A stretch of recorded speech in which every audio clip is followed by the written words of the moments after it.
Faut quoi? Oui, ok. Bonjour tout le monde et bienvenue à cette troisième session. Donc, aujourd'hui, nous allons continuer avec les traductions et avec les TOWs.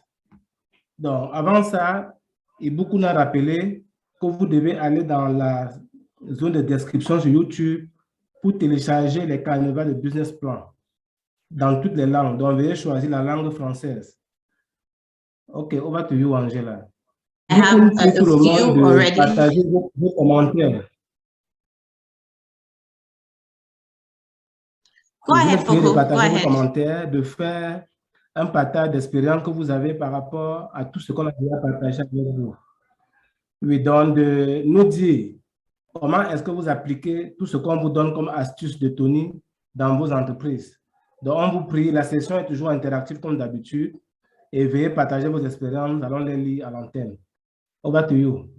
Donc, nous avons Benjamin Zoom qui dit: en tant qu'entrepreneur, vous apprenez à être discipliné, travailler beaucoup et intelligemment, apprendre à travailler en équipe et faire une bonne organisation ou planification. Donc, il continue. Et maintenant, nous avons aussi Franck Guini qui dit: bonjour, nous sommes pour la plupart dans une phase d'apprentissage et plusieurs n'ont pas encore d'entreprise créée. La manière dont ce programme est mené, c'est comme si les participants sont expérimentés. Okay. Yes, I want to share one from Samuel Nyambo. Okay, La formation de Tony Elomelu me permet de bien orienter mes idées innovantes au sein de mon entreprise. Elle me permet aussi de bien fixer mes objectifs d'entreprise. Merci. Alors, nous venons d'échanger, Angela vient d'échanger sur quelques aspects comme la précision et la rigueur. Donc, Tony recommande en fait de faire ces actions étape par étape et de mettre en place des systèmes de contrôle des différentes étapes. Et que tout le temps, vous devez savoir exactement à quelle étape vous vous trouvez afin de pouvoir évaluer ce que vous faites. Donc, il recommande aussi en disant que la passion est la clé dans tout ce que nous faisons. Il faut toujours être passionné. Il définit la précision comme la qualité d'être exact et la rigueur comme la qualité d'être très exact et strict. Donc, vous devez être strict, rigoureux envers vous-même. OK. En plus, Tony nous dit que nous devons avoir de la rigueur dans l'exécution. Et on doit savoir bâtir une culture d'entreprise performante. Donc, I would like, comme penser pour la route, I would like here Holding to be an organization that is known for execution, one that makes things happen. Donc, il dit, il aimerait que son entreprise Here Holding, donc que son groupe soit une organisation reconnue pour la précision dans le passage à l'action et qui permet de faire que les choses arrivent telles qu'il a dit.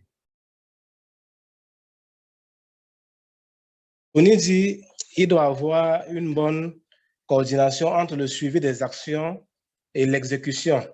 Il définit l'exécution comme étant originaire des Romains qui étaient très stricts dans ce qu'ils faisaient. Ils mettaient en place des tactiques et des stratégies pour le fonctionnement de leur entreprise, des business plans, des plans d'action. Surtout, ils mettaient en place un système qui permettait de savoir qui fait quoi et quand. Ça, c'est très important. Donc, concernant les relations humaines et le networking, il propose que pour entretenir votre réseau, vous devez avoir des amis, des entrepreneurs, et ces amis, ces entrepreneurs, vous devez les suivre. Vous devez les suivre, de temps en temps, leur souhaiter un bon anniversaire, de temps en temps, les relancer, les rappeler, les inviter à des dîners. Bref, quand on a des relations, il faut les entretenir.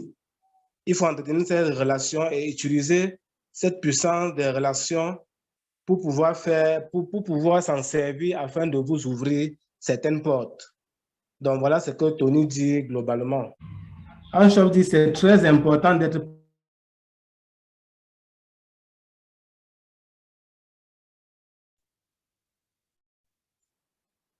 Donc, en shop dit, c'est très important d'être passionné.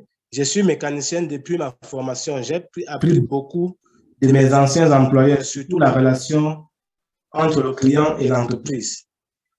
We have Ikoyi Bamwazi qui dit la relation des contacts La relation, les contacts sont très importants dans l'entrepreneuriat.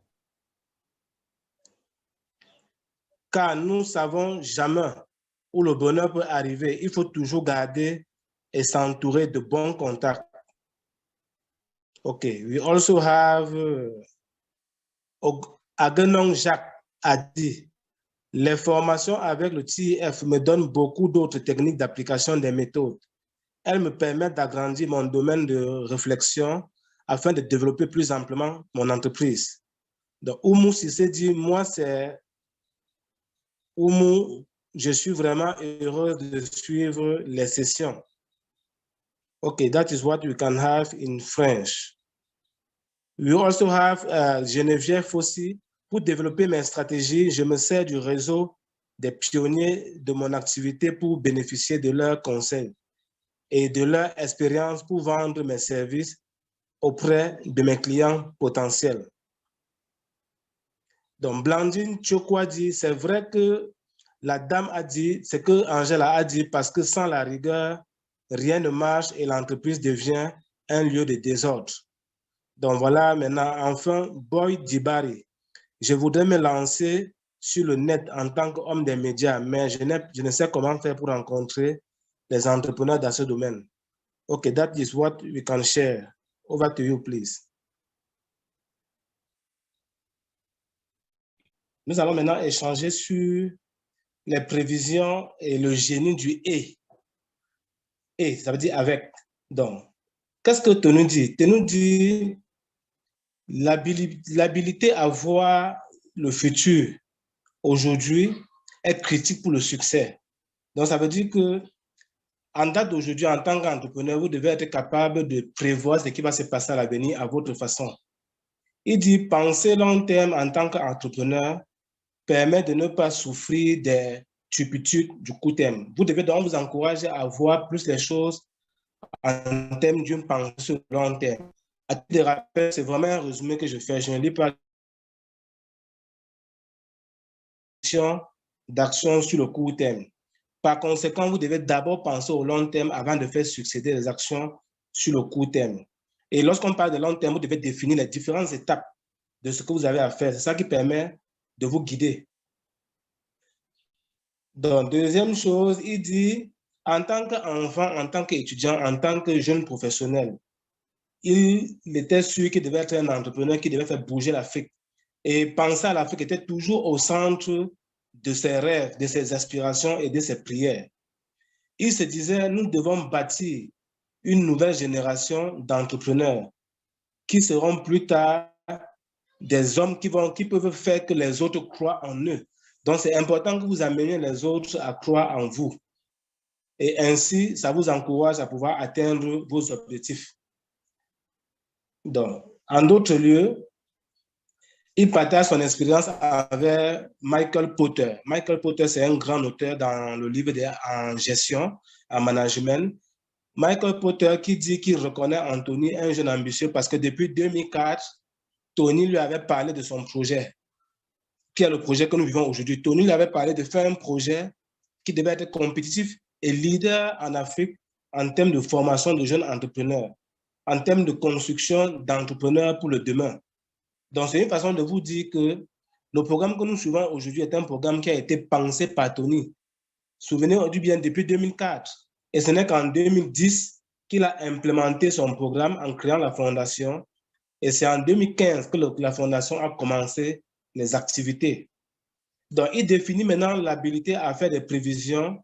Non, il définit les prévisions comme l'habilité à prédire l'avenir et de faire que les choses arrivent comme vous voulez dans le futur.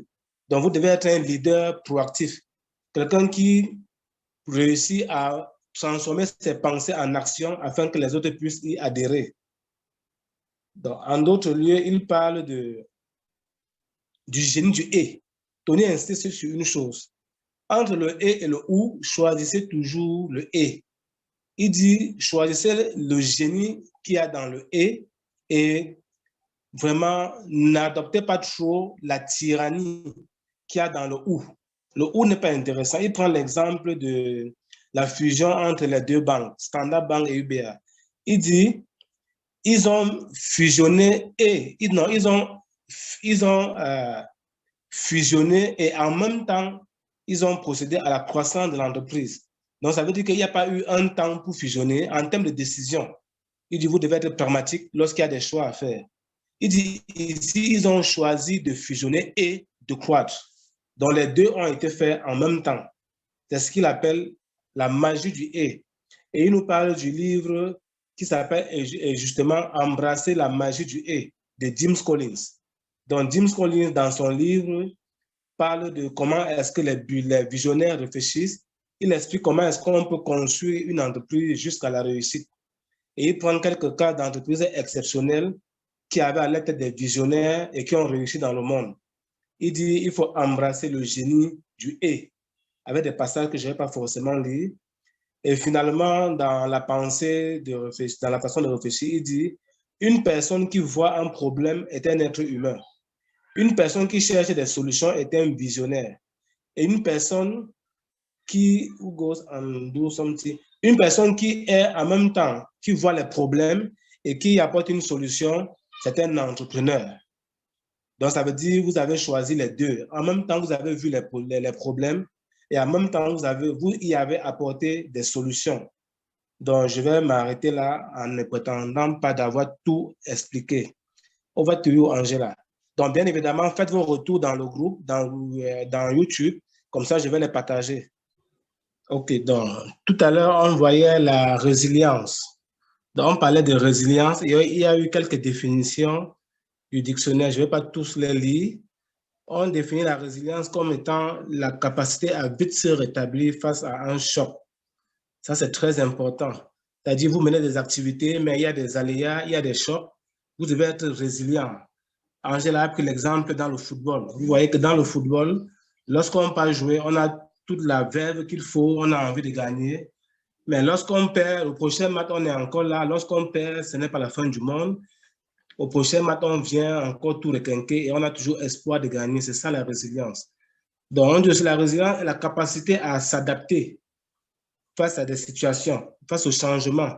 C'est la capacité à pouvoir rapidement s'adapter. Donc, Tony dit aussi, l'entrepreneuriat n'est pas fait pour tout le monde et tout le monde n'est pas fait pour l'entrepreneuriat. Lorsque vous sentez que vous avez pris une mauvaise décision, c'est important de rapidement retourner et de rapidement rentrer. Ça ne sert à rien d'insister quand vous sentez que vous avez pris une mauvaise décision. Donc, Tony dit, entre autres, que vous devez... Attendez que je retrouve ça. OK, la résilience peut s'analyser comme la flexibilité, comme la responsabilité, comme la force, le courage, l'éthique. Donc, c'est ça la résilience. Quand vous avez des capacités à être flexible dans votre activité, ça, c'est de la résilience. Quand vous êtes responsable de vos gestes, vous vous engagez et vous êtes fier de ce que vous faites, quelles que soient les conséquences, vous les assumez.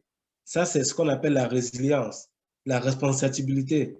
La force, vous devez être suffisamment courageux et engagé pour pouvoir résister lorsque vous avez des chocs. C'est ça qui vous permet d'être résilient. Bien évidemment, le courage, c'est la même chose, pouvoir affronter les difficultés qu'on a au sein de son entreprise. Donc, comme pensée que Tony partage, il dit l'entrepreneuriat, c'est un parcours de long terme. Vous devez rêver et implémenter votre rêve en restant concentré sur votre rêve. Donc là, partagez vos commentaires, puis on va les lire. Oui, nous venons, Iboukou vient de partager certaines informations dont vous avez besoin. Elle dit qu'elle reçoit beaucoup de plaintes des personnes qui n'arrivent pas à faire le quiz ou à avancer dans le programme. C'est vrai qu'elle a expliqué la procédure à suivre, mais ce que moi je recommande souvent, et ça marche, vous devez être dans des groupes. Et quand vous avez un souci, posez votre souci dans le groupe, soit Telegram, soit WhatsApp. Un autre entrepreneur qui a eu le même problème va vous aider. Ça marche à 100%. Donc, soyez dans des groupes, posez vos problèmes dans les groupes, les autres vont vous aider. Elle a expliqué la procédure, mais c'était très long et c'est en anglais. Donc, moi-même, je n'ai pas retenu cette procédure, mais si vous êtes dans un groupe, posez la question, on va vous répondre. Donc, pour ce qui concerne la fiche de présent, la fiche de présent a été mise en ligne dans l'endroit de description, dans la zone de description de YouTube. Allez-y, remplissez. Elle dit la fiche de présent, c'est ouverte jusqu'à 18h. Après 18 heures, ceux qui vont venir après 18 heures ne vont plus trouver la fiche de présence en ligne. Et ceux qui sont là maintenant et qui ont suivi, vous avez 2 heures de temps pour remplir la fiche de présence en mettant vos informations. Et pour finir, le carnet de business plan, les carnets de business plan ont aussi été partagés dans la description de YouTube. Donc, cliquez là-bas et prenez le carnet qui correspond à votre langue. Donc, je ne vais pas être plus long. Merci pour avoir participé à cette énième session et rendez-vous à la prochaine session.